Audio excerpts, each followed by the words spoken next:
Las redes sociales son excelentes, son un medio fascinante de conexión que te permiten abordar un montón de temas, desarrollarte, pero también pueden ser esas redes como la de los pescadores que agarran a delfines y que los tiran medios moribundos en el mar. Esa es la tesis del libro que está explicada en el capítulo 1, a través de la experiencia de ir a buscar una lata de atún. Toda lata de atún tiene un sello, el Safe Dolphin, que justamente tiene que ver con esto, con proteger la pesca indiscriminada de delfines. Los pescadores en cualquier latitud que no tienen este tipo de técnicas que cuidan a los delfines, lo que hacen, usan a los delfines para como GPS.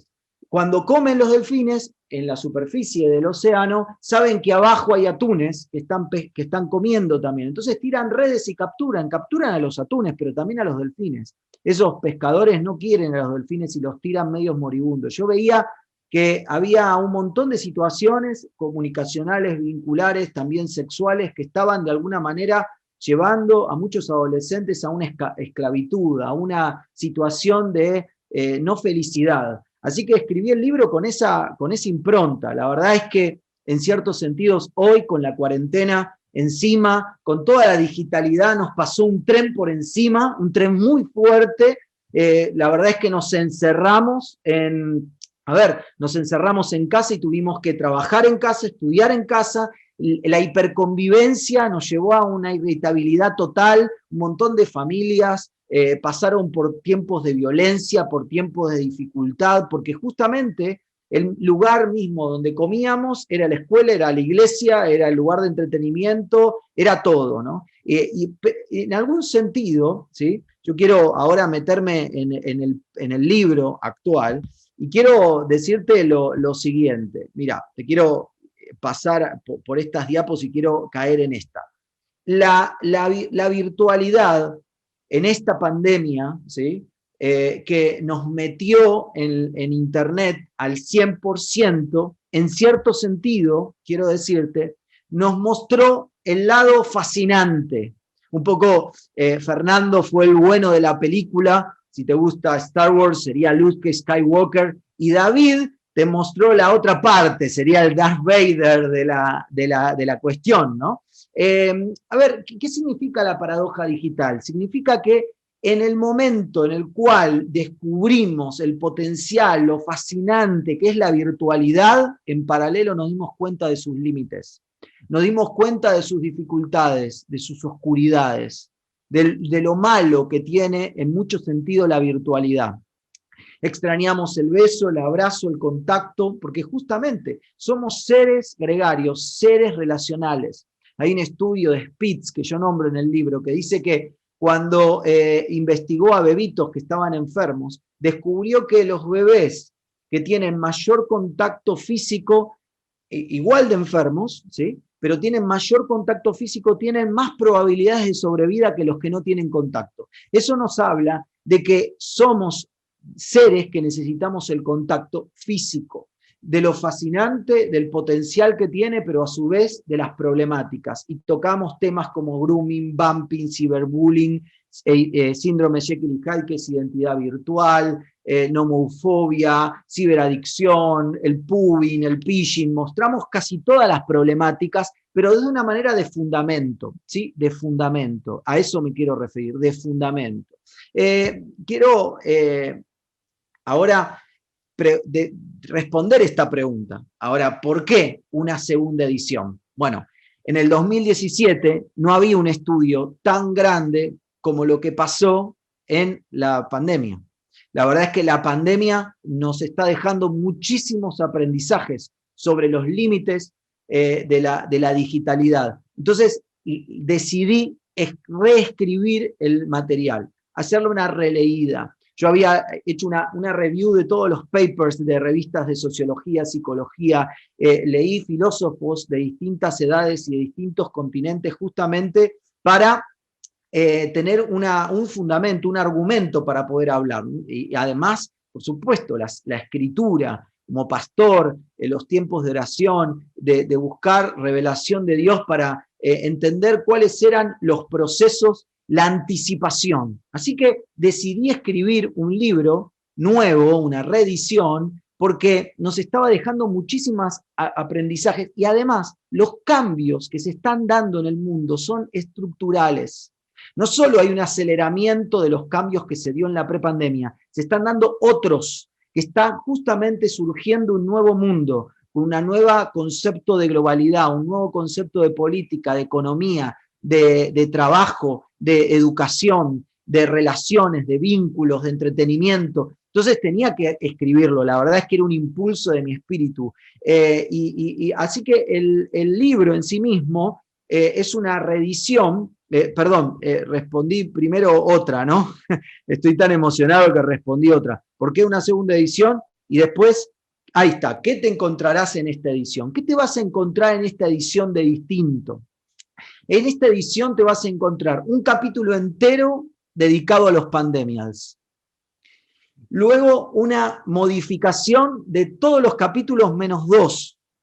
Modifiqué la guía pedagógica y le agregué conceptos nuevos que tímidamente los había tocado en la primera edición y me parece que es sumamente interesante. Te preguntarás por qué hacer una definición de pandemials y por qué jugármela así con una hipótesis nueva, ya con la hipótesis anterior del libro que había tenido cierta coincidencia con la realidad, porque creo que tenemos que estar en el anticipo.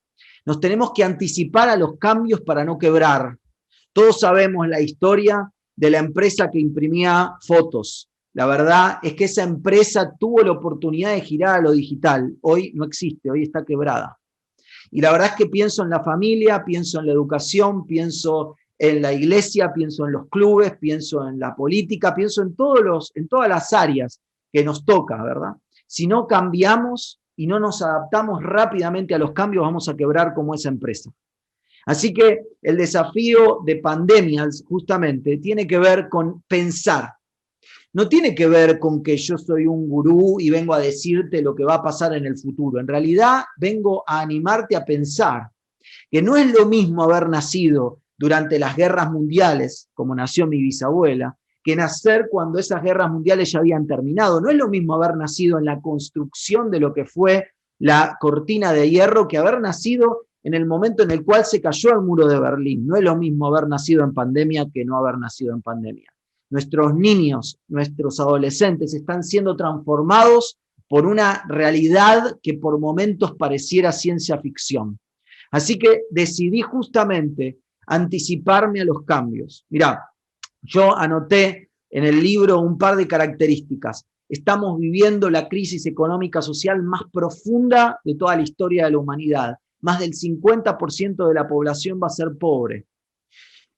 Los conceptos de bioseguridad. Esta generación va a estar atravesada por el cuidado de su propia salud muchísimo más que las anteriores. Cuento la historia de cuando fui a comprar unos víveres al supermercado, al mercado, y cuando llego quiero abrazar a mi hija Berenice de 4 años, y mi hija me dice, después de todo lo que le hablé, me dice, papi, antes de saludarme, al baño a lavarte las manos. La verdad es que esto nos va a atravesar, nos va a cambiar. Mi hija pasa minutos lavándose la mano, y no sé si es bueno o es malo, O sea, son características que son mayor conectividad, muchísimo más. Pasamos de festejar cumpleaños a cumpleaños.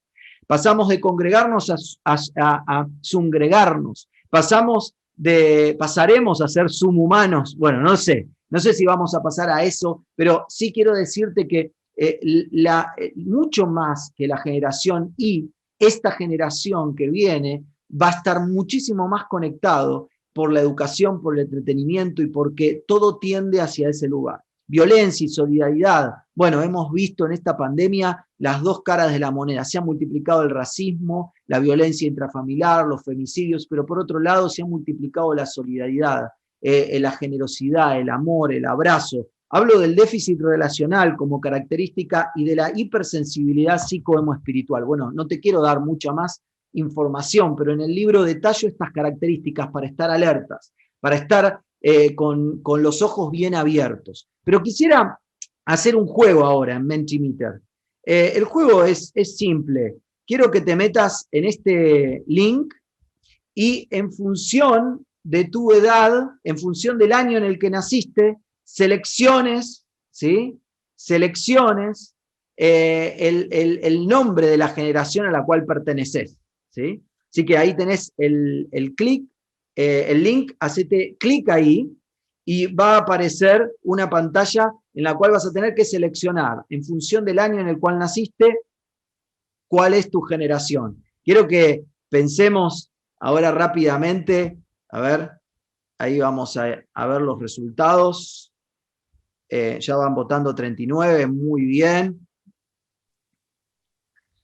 Volvé a ponerlo, por favor. Muy El bien, sí, link. por favor, miren ahí, wow, hay un montón de millennials, muy bien. Bueno, ahí tenés que hacer clic en el link que te voy a pasar. Bueno, muy bien, Fer, gracias por estar atento ahí, excelente. Ya votan 86, muy bien. Esto nos hace dar cuenta, miren, de la diversidad que hay aquí, ¿no? Personas que nacieron entre el 95 y el 2020 son iGen, millennials 51%, y generación X, 25%. Boomers, tenemos boomers, gloria a Dios, muy bien. Ahí un 7%. La verdad es que esta clasificación, quiero decirte, es de Joan Twenge, de su libro iGen, justamente, y me pareció muy interesante. De vuelta, por supuesto que podemos ser distintos que los boomers, los que nacieron en esa época. Por supuesto que podemos ser distintos un millennial de otro, pero el contexto nos atraviesa de tal manera que nos modifica fuertemente y eso tenemos que tenerlo en cuenta. Gracias a todos por participar. Yo voy a ir terminando, la verdad es que esa es la idea, porque quiero sortear el libro, ¿sí? Quiero avanzar, pero antes quiero decirte lo siguiente. Como padre, quiero decirte que tenés que aprender a dosificar la cantidad de tiempo que tus chicos pasan en las pantallas. Dosificar viene del lenguaje médico, ¿sí? Si yo tengo fiebre y mi hija Ámbar de 1 año tiene fiebre, a los 2 nos van a dar ibuprofeno, pero no en las mismas cantidades. Un bebito, un niño no puede procesar toda la información que aparece en una pantalla, y menos si es nocivo ese contenido. Así que el principio que tenés que aplicar aquí es: cuanto más chico, menos tiempo y más control del mundo adulto para explicarle qué es lo que está pasando. Y cuanto más grande es, más libre, si hiciste todo ese proceso de enseñanza, y más tiempo. Pero hay un límite, ¿verdad? Pero quería darte este consejo. El segundo consejo que quiero darte es: aplicar la nutrición tecnológica. Tenés que tener cuidado lo que consumís en la tecnología, la cantidad de tiempo y cómo lo consumís. Así como nos tenemos que cuidar en lo físico, también tenemos que cuidarnos en lo tecnológico. La verdad es que hay contenido muy bueno, ver una peli, educarnos, pero también hay contenido muy nocivo. Ahora, no solo tengo que tener en cuenta estos dos aspectos, sino también la cantidad, porque si estoy todo el día estudiando, o todo el día trabajando, o todo el día viendo series, también eso me va a afectar. Y también el cómo es importante. Yo descubrí que podemos estar conectados con el mundo, pero desconectados de nuestra realidad en la cual estamos viviendo. Podemos estar jugando con amigos de Japón, pero desconectados de los problemas de casa. Esto le pasa a las nuevas generaciones, esto le va a pasar. Por lo tanto, tenemos que aplicar los conceptos de nutrición médica del cuerpo a todo lo que tiene que ver con la tecnología. Y por último, quiero decirte este proverbio. Verás que David usó esto porque la verdad es que en los proverbios encontramos sabiduría. Y Proverbios 4:23, el rey Salomón escribe: sobre todas las cosas cuida tu corazón, porque de él brota la vida. La verdad es que el cambio tecnológico es fascinante, pero tenemos que cuidar nuestro corazón, nuestra mente, nuestras emociones, nuestro espíritu, nuestras decisiones. La verdad es que en la era de la virtualidad es fascinante, pero a la vez es peligrosa. Y tenemos que aplicar los conceptos que nos dijeron Fernando y que nos dio David y que yo te compartí rápidamente aquí, que están en el contenido escritos en el libro. Porque la vida, la verdad es que es maravillosa. Tan maravillosa que deberíamos todos en conjunto, el Estado, las empresas, las iglesias, los clubes, los padres, los docentes, todos, los propios usuarios, tenemos que aprender a usar la tecnología para construir un mundo mejor. Yo sueño con un mundo mejor. Yo sé que las noticias pareciera de que todo va empeorando, pero yo quiero decirte que sueño con un mundo mejor. Sueño con un mundo en el cual nos basemos en la justicia, en el perdón, en la generosidad, en la amabilidad, que podamos dominarnos frente a los impulsos de nuestra propia humanidad, que podamos abrazar más, besar más, saborear más cada momento, como pude disfrutar de momentos con mis abuelos, con mis hijos, puedo disfrutar momentos con mis amigos y guardarlos en mi corazón, guardarlos en la retina. Los dejo ahí para los que no leyeron el libro. Guardarlo en la retina es un concepto que mi esposa me habló en unas vacaciones y que lo guardo en mi corazón. Y a veces cuando estoy tan abrumado con tanto trabajo y tantas pantallas, recuerdo guardarlo en la retina. Es mejor que tener guardada toda mi historia en un celular, es tenerla guardada en mi corazón. Porque del corazón emana la vida, no de un celular. Esta es mi presentación del día de la fecha y quiero pasar a lo que viene.